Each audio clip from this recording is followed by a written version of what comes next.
So far, we've talked about re-signing a lot of different guys, right? You're talking about Kenny Moore, Michael Pittman Jr., Grover Stewart, Gardner Minshew. Like these are guys that are going to eat up a lot of the cap, right? We're going into next offseason with 77, $78 million in cap space. They're going to eat up a lot of it with the contracts that we would be giving them. So when you're talking about this next guy, this next one's an interesting one, not only because of the money he might want, but also because of our current depth at this position, a guy that a lot of Colts fans have wanted to see in the lineup. So what we're going to talk about here is Julian Blackman and whether or not we should pay him. And it's hard to say no, especially with what he's doing this year. Like we've seen him in and out of the lineup, right? He's had his injury issues over the years.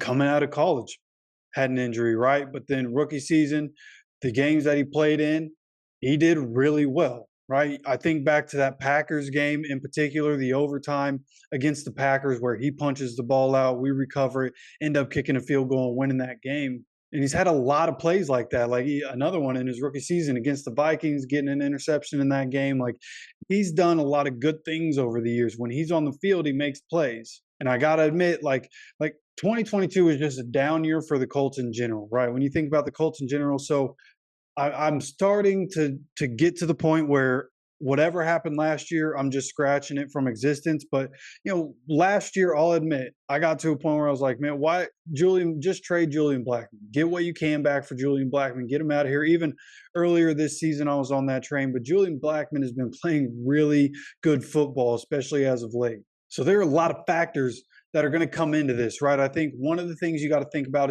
is Gus Bradley still here? Julian Blackman getting used to this system and he's starting to play really well in this system. So if Gus Bradley's here, maybe they do want to retain Julian Blackman. I think that is going to end up being a key factor into whether or not he comes back here. Now, other things, again, the money he's going to want. Do you want to allocate what he's going to want? And there's no telling. Again, he being realistic is going to know there's some injury risk with him. So that's going to keep his number down. He hasn't been on the field as much as other guys. And when it comes down to it, like year over year, the consistency of production just hasn't been there. So that's going to bring his number down a little bit. But it'll be interesting to see what he wants. Again, been performing well this season. So coming out of this season, what he's going to say going into his negotiations is, look what I'm doing right now. Like, don't worry about what I did in the past. I continue to get better every day, continue to get better every year. This is what I look like right now. So this is the money I want, which is understandable. Right. So if he's looking for a contract in the range of a guy like a Justin Simmons or what Jesse Bates just signed this past offseason, which was 4 years, $64 million. That's $16 million a year. And he had 36 of that guaranteed.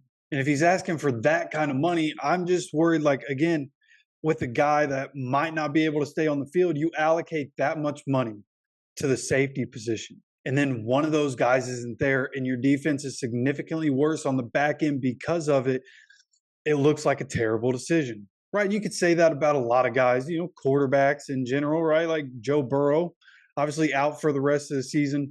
He's making the most money of anybody ever in a single season. So, of course, in football, there's risk with anybody. But in Julian Blackman's case, there's both his injury risk and then the fact that the Colts have Nick Cross on this roster. And we've been wanting to see Nick Cross. Now, admittedly, I would rather pay Julian Blackman, trade Rodney Thomas, and get Nick Cross in there. But however it shakes out, I want to see Nick Cross get on the field. At some point, I'd like to see Nick Cross do more than special teams.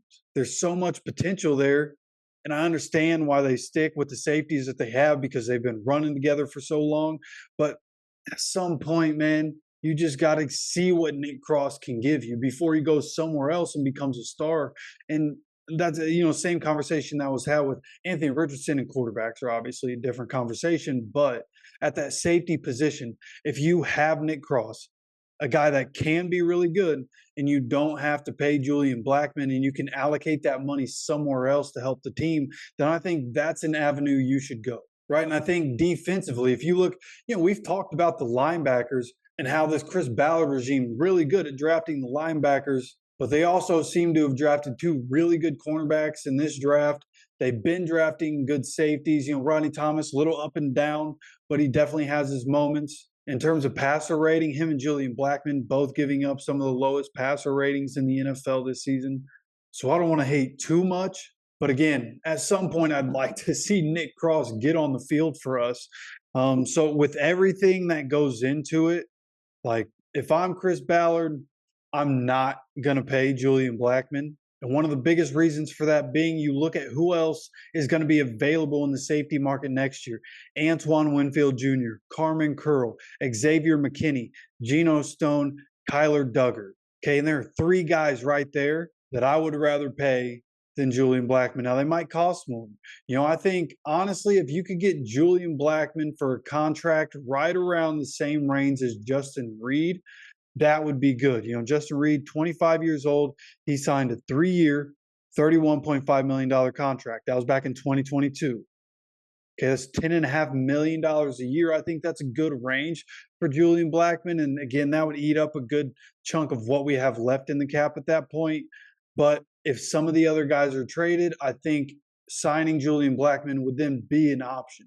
Okay, but if we're not going to trade Shaq and if we're not going to trade anybody else to try to get some cap room and create some cap room for other guys, then I don't see why we would sign Julian Blackman over some of the other guys that are there, right? And I'd love to know what your opinion is on all this. You let me know down in the comments section.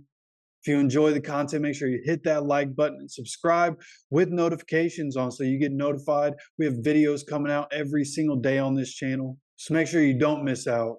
And with that said, as always, take care of yourself, take care of each other, and go Colts.